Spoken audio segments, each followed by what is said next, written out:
Digital radio is fast becoming a worldwide norm. It offers more stations than analog and is acknowledged as being clearer and more interactive.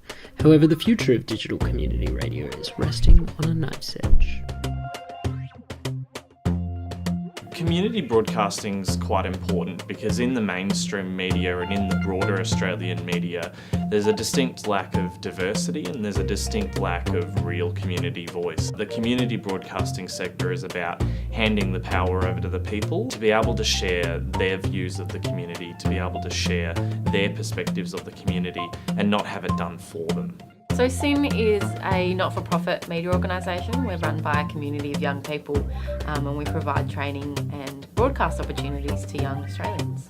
So SYN operates a full-time community broadcast licence on 90.7 FM, and that's 24 hours a day of radio content that young people are entirely responsible for producing and presenting. Pretty much anything to do with media that young people want to do, they can drive here at SYN. The CBAA provides the opportunity for community broadcasters to have a voice. A large part of the organisation is about advocacy and making sure that people in the community and community broadcasters themselves are heard by organisations like government. SYN has a digital radio licence, which effectively means that we can provide young people with 48 hours a day of radio broadcast time. The aim is to create a whole unique channel of content on that platform so that we can give young people more opportunities to make media. In 2009, the federal government allocated $11.2 million to create and maintain 37 digital community radio stations. However, in the May budget of 2012, it was found that this funding would receive a shortfall of $1.4 million per year. Unfortunately, through the budgetary process, some of those funds were lost. And unfortunately that meant that community broadcasters weren't able to keep up that transition to digital broadcasting. We experienced that shortfall and spent quite a lot of time campaigning for the federal government to address it. Commit to Community Radio is a campaign about raising awareness of community broadcasting and how important community broadcasting is. There was a national day of action and SYN did a 24-hour switch off, but we switched off our radio services and just had an announcement on loop saying that, you know, this is what community radio will sound like if we don't get that funding.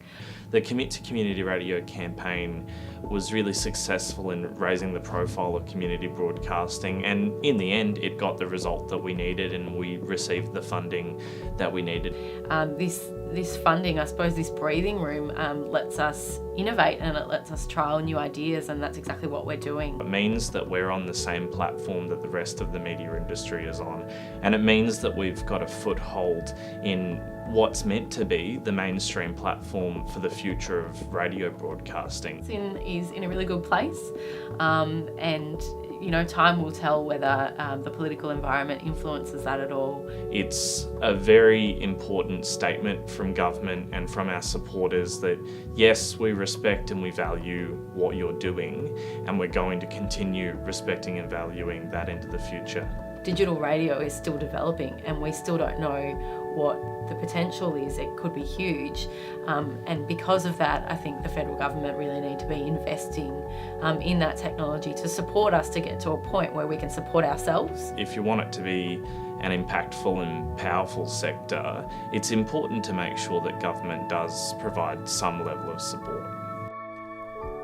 Digital community radio has survived its first major challenge. However, its future is still uncertain.